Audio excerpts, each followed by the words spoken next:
बिस्मिल्लाहिर्रहमानिर्रहीम। आज अगेन आप लोगों के लिए पाकिस्तान स्टॉक एक्सचेंज से रिलेटेड वीडियो लेके आया, जिसमें मैं आप लोगों को बताऊंगा कि आज स्टेट बैंक ऑफ पाकिस्तान ने जो अनाउंसमेंट की है 9% से 8% पे अपना इंटरेस्ट रेट लेके आई है और इसका क्या इम्पैक्ट है कंपनीज के ऊपर, आपके स्टॉक्स के ऊपर और गवर्नमेंट की जो इकॉनमी है उसके ऊपर क्या इम्पैक्ट पड़ा है। इसका बहुत ही इंपॉर्टेंट वीडियो आज की। आज ज़रूर इंशाल्लाह आप लोगों को इससे फ़ायदा होगा। आप लोगों से वीडियो स्टार्ट करने से पहले हमेशा ये रिक्वेस्ट होती है, अगर आप लोगों ने चैनल सब्सक्राइब नहीं किया तो काइंडली नीचे रेड कलर का बटन है उस पर क्लिक कीजिए, सब्सक्राइब कीजिए, वीडियो अच्छी लगती है लाइक कीजिए और कमेंट सेक्शन में अपने व्यूज लाजमी दीजिए। तो चलो जल्दी से मैं आप लोगों को बताता हूँ। ये आप लोग देख सकते हैं एक्सप्रेस ट्रिब्यून की ये जो आर्टिकल आप लोगों के सामने ओपन है, जिसमें लिखा हुआ है monetary policy SBB slashes interest rate by 100 BPS to 8%। अब ये इंपॉर्टेंट है आप लोगों के लिए। सबसे पहली चीज समझना कि 100 BPS का क्या मतलब है। BPS stands for basis points. Basis points अगर किसी को नहीं पता तो बेसिस पॉइंट्स जो 100 बेसिस पॉइंट्स होते हैं वो इक्विवेलेंट होते हैं 1% के। तो 1% को अगर आप लोग कहें कि 100 BPS तो ये एक ही चीज समझी जाएगी। तो 1% डिक्रीज आया, 8% पे आया, जो एक्सपेक्टेड था लास्ट डेज। मैंने लास्ट वीक भी आप लोगों के साथ डिस्कस किया था कि एक्सपेक्टेड है कि इंटरेस्ट रेट नेक्स्ट वीक्स में नीचे आ सकता है और वही हुआ कि स्टेट बैंक ऑफ पाकिस्तान ने अनाउंस किया है कि 8% पे 1% वो डिक्रीज किया, उन्होंने 8% पे लेके आया इंटरेस्ट रेट। अब जल्दी से मैं आप लोगों को बताता हूं कि इसका क्या इंपैक्ट है लिस्टेड कंपनीज पे और क्यों इससे इन्वेस्टर का कॉन्फिडेंस वापस आता है। आप लोगों ने देखा होगा कि जिस टाइम कोई भी कंपनी लोन लेती है उसके ऊपर इंटरेस्ट पे करती है। कंपनी क्या, कोई भी इंडिविजुअल अगर किसी भी बैंक से लोन लेता है तो वो उसके ऊपर एक कॉस्ट पे करता है, एक अमाउंट पे करता है जो कहलाती है फाइनेंस कॉस्ट। तो कंपनीज जो लोन ले रही होती हैं वो इस वजह से लेती हैं, जब भी कोई कंपनी एक्सपेंशन करना चाह रही होती है या नए प्रोजेक्ट्स लगाना चाह रही होती है या नई कोई प्रोडक्ट अपनी लॉन्च करना चाह रही होती है तो वो हमेशा लोन लेती है। एक उसका पोर्शन होता है लोन का और एक उसका इन्वेस्टर की जो इन्वेस्टमेंट होती है वो होती है। तो जब ऑटोमेटिकली 9% से 8% पे इंटरेस्ट रेट आया है तो डिक्रीज आया है, इससे क्या हुआ है कंपनीज की कॉस्ट कम हो गई है। कंपनीज की कॉस्ट कम होने की वजह से उनके नेट प्रॉफिट्स बढ़ेंगे, उसके जो फंडामेंटल एनालिसिस की जो रेशियोज है, इन्वेस्टर्स रेशियो है, वो बेहतर हो सकती है आने वाले दिनों में। तो जिसकी वजह से इन्वेस्टर का कॉन्फिडेंस ऑब्वियस था। ये सिंपल वर्ड्स में मैं आप लोगों को बताना चाहता हूं ताकि आप लोगों की अंडरस्टैंडिंग हो कि ये फाइनेंस कॉस्ट या इंटरेस्ट रेट जो नीचे आया है वो क्या इंपैक्ट करता है कंपनीज के ऊपर। तो आई होप कि सिंपल वर्ड्स में जो आप लोगों को बताया वो आप लोगों को जरूर समझ आई होगी। और दूसरा जो इकोनॉमिक फैक्टर्स जो बहुत ही इंपॉर्टेंट होते हैं और वो इंपैक्ट कर रहे होते हैं किसी भी स्टॉक एक्सचेंज को, और इसी तरह जो 9% से 8% पे आया है स्टेट बैंक ऑफ पाकिस्तान का इंटरेस्ट रेट जो नीचे आया, कट किया उन्होंने, उसमें इन्फ्लेशन नीचे आने के चांसेस हैं। अगर ये आर्टिकल मैं आप लोगों के साथ इंशाल्लाह डिस्क्रिप्शन में शेयर करूंगा तो स्टेट बैंक ऑफ पाकिस्तान का जो इंटरेस्ट रेट 9% से 8% पे आया है उससे एक तो हेल्प होगी कि पाकिस्तान का इन्फ्लेशन रेट मींस के जो शरह महंगाई, आप लोग अक्सर न्यूज में सुनते होंगे कि पाकिस्तान की शरह महंगाई बढ़ी है या कम हुई है, तो ये एक फैक्टर हो सकता है जो स्टेट बैंक ऑफ पाकिस्तान के पास टूल है कि इन्फ्लेशन रेट को नीचे ला सकता है। तो आने वाले दिनों में ये है कि इस कट की वजह से एक तो इन्फ्लेशन रेट नीचे गिरेगा। इन्फ्लेशन रेट नीचे गिरने की वजह से मजीद क्या होता है, उससे ये होता है कि जिस टाइम इन्फ्लेशन रेट नीचे गिरता है तो परचेजिंग पावर बढ़ती है। परचेजिंग पावर इट्स मीन के लेट्स सपोज एक चीज आप लोग ले रहे थे 10 रुपए की, तो वो अगर 8 रुपए पे आ जाती है या 9 रुपए पे आ जाती है तो ज्यादातर बायर्स उसको खरीद सकेंगे। उससे क्या होता है कंपनीज की प्रोडक्ट्स ज्यादा सेल होती हैं, इससे इकोनॉमिक एक्टिविटी बढ़ती है। एक तो इन्फ्लेशन रेट नीचे आता है और दूसरा ये होता है कि कंपनीज अच्छा परफॉर्म करती हैं, स्टॉक्स के फंडामेंटल्स बेहतर होते हैं और वो बेहतर होने की वजह से ऑब्वियस होता है कि पाकिस्तान स्टॉक एक्सचेंज में जितनी भी लिस्टेड कंपनीज के शेयर्स फ्लोट कर रहे होते हैं, एक्सपेक्टेड यही होता है कि वो अपनी शेयर प्राइस गेन कर सकते हैं और उनकी डिमांड बढ़ सकती है। इससे इन्वेस्टर का कॉन्फिडेंस वापस आता है। तो मैं हमेशा यही फोकस करता हूँ, ये आप लोगों के लिए मैंने ये जरूरी शेयर करना था। ऑब्वियसली आप लोगों में से मोस्टली लोगों ने ये सुना होगा कि स्टेट बैंक ऑफ पाकिस्तान ने 9 से 8% डिक्रीज किया और मोस्टली लोगों को ये नहीं पता होगा कि इससे क्या इंपैक्ट पड़ता है इकोनॉमी के ऊपर, स्टॉक्स के ऊपर। और मैं एक चीज आप लोगों को मजीद बताना चाहता हूं कि कंपनीज ईयर एंड पे या क्वार्टर एंड पे अपनी financial statements Pakistan stock exchange पे शेयर करती है, अपने शेयर होल्डर्स के साथ शेयर करती है।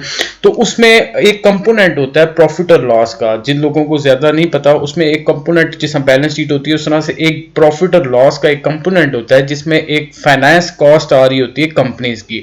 तो ऑब्वियस होता है जिस time finance cost it's mean कि 9% थी पहले, यानी कि वो अपनी जो कॉस्ट दे रहे थे वो 9% कर्जों के ऊपर दे रहे थे, तो अब उसमें क्या हुआ, डिक्रीज आया 8% पे आ गया। इट्स मीन कि फाइनेंस कॉस्ट कम हुई है, कंपनीज के नेट प्रॉफिट्स बढ़ेंगे। नेट प्रॉफिट्स बढ़ने की वजह से ये होगा कि कंपनीज के फंडामेंटल्स अच्छे परफॉर्म करेंगे। तो मैं यही रिकमेंड करता हूं कि आप लोग, अगर आप लोगों को नहीं पता तो आप लोग सबसे पहले सर्च कीजिए कि फाइनेंस कॉस्ट क्या होती है। सिंपल वर्ड्स में तो यही है कि जब कंपनी कोई कर्जा लेती है उसके ऊपर जो भी अमाउंट पे कर रही होती है उसको फाइनेंस कॉस्ट कहा जाता है।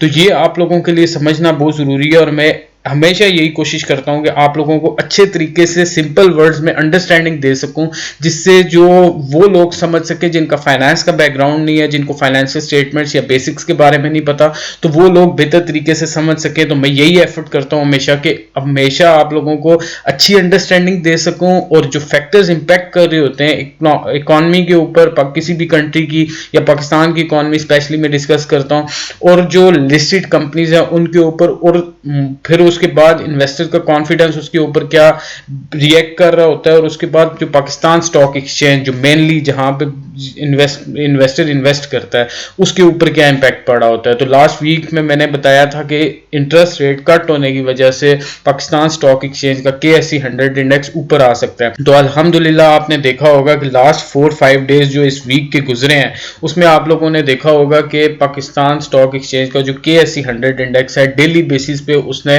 कुछ ना कुछ इंक्रीज आया है, कुछ पॉइंट्स का डेली इंक्रीज आता रहा है, और आज भी 200 समथिंग पॉइंट्स का इंक्रीज आया है। वो मैं आप लोगों को ऑफिशियल वेबसाइट पे लेके चलूंगा तो मैं दिखाऊंगा कि इंक्रीज जो है वो, और जो सबसे बड़ा जो फैक्टर इंपैक्ट कर रहा है इस टाइम, जो कोरोना वायरस का पेंडेमिक की वजह से स्टॉक एक्सचेंज बहुत नीचे चली गई थी, उसकी वजह से ECC ने जो स्टेप्स लिए हैं, PM का जो relief package, economic relief package है, उसने बहुत ज़्यादा इम्पैक्ट किया है कि स्टॉक एक्सचेंज को वापस ऊपर लेके आ रहे हैं और अच्छे स्टेप्स लिए जा रहे हैं पाकिस्तान गवर्नमेंट की तरफ से। तो आने वाले दिनों में भी मैं यही एक्सपेक्ट कर रहा हूँ कि पाकिस्तान की स्टॉक एक्सचेंज अच्छा परफॉर्म करेगी as compared to Asian markets. तो यही मैं रिकमेंड करूँगा कि ये अच्छा टाइम है कि इन्वेस्टमेंट की जाए, लेकिन इन्वेस्टमेंट करने से पहले आप लोगों का एनालिसिस पूरा होना चाहिए। आप लोग फैक्टर्स देखें, आप लोग सेक्टर सेलेक्ट करें। मैं जो इन्वेस्टमेंट का प्रोसीजर आप लोगों को बताता हूं कि लेट्स सपोज आप लोगों ने एक न्यूज़ पढ़ी है कि जिस तरह से मैंने लास्ट वीडियो में डिस्कस किया था कि एग्रीकल्चर सेक्टर की में बेहतरी आ सकती है आने वाले दिनों में। आप लोगों ने एक सेक्टर सेलेक्ट कर लिया कि ये आने वाले दिनों में ऊपर जा सकता है, फिर उसमें से आपने अच्छी कंपनीज को चूज करना है, अच्छी कंपनीज को चूज जिनके फंडामेंटल्स अच्छे हैं, जिनकी PE रेशियो अच्छी है, या जिनकी जो आप लोग देखेंगे उसको एनालिसिस करेंगे वो चूज करनी है आपने। वो चूज करने के बाद आपने उसके टेक्निकल्स देखने हैं, फिर उसके बाद उस कंपनी पे इन्वेस्टर का कॉन्फिडेंस देखना है कि उस पे इन्वेस्टर्स किस तरह से, उस पे उसका वॉल्यूम बहुत ज्यादा है तो इस मीन के उस पे इन्वेस्टर का कॉन्फिडेंस बहुत ज्यादा है, तो उसके बाद ही आप लोगों ने इन्वेस्ट करनी है। तो मोस्टली यही होता है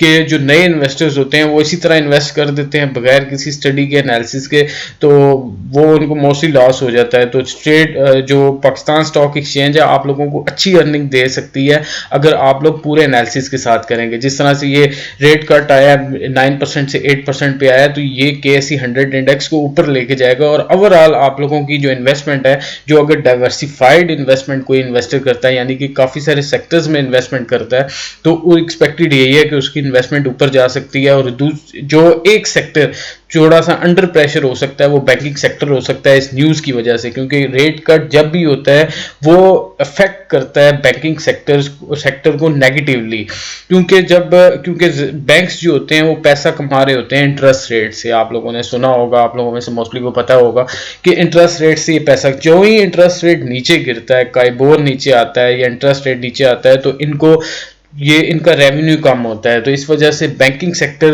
अल्टीमेटली प्रेशर में आ जाता है। मैं आप लोगों को पाकिस्तान स्टॉक एक्सचेंज में जो इन्वेस्टर का कॉन्फिडेंस निकला है बैंकिंग सेक्टर से वो भी मैं आप लोगों को दिखाता हूँ। जैसा कि आप लोग देख सकते हैं आज के दिन में 203.43 KSE 100 इंडेक्स ऊपर गया है। इट्स मीन कि 0.6% KSE 100 इंडेक्स में इंक्रीज आया है। तो ये आप लोगों को मैं बैंकिंग सेक्टर दिखा देता हूँ, अंडर प्रेशर रहा है आज के दिन में, क्योंकि इन्वेस्टर का कॉन्फिडेंस काफ़ी सारा निकला है इसमें से।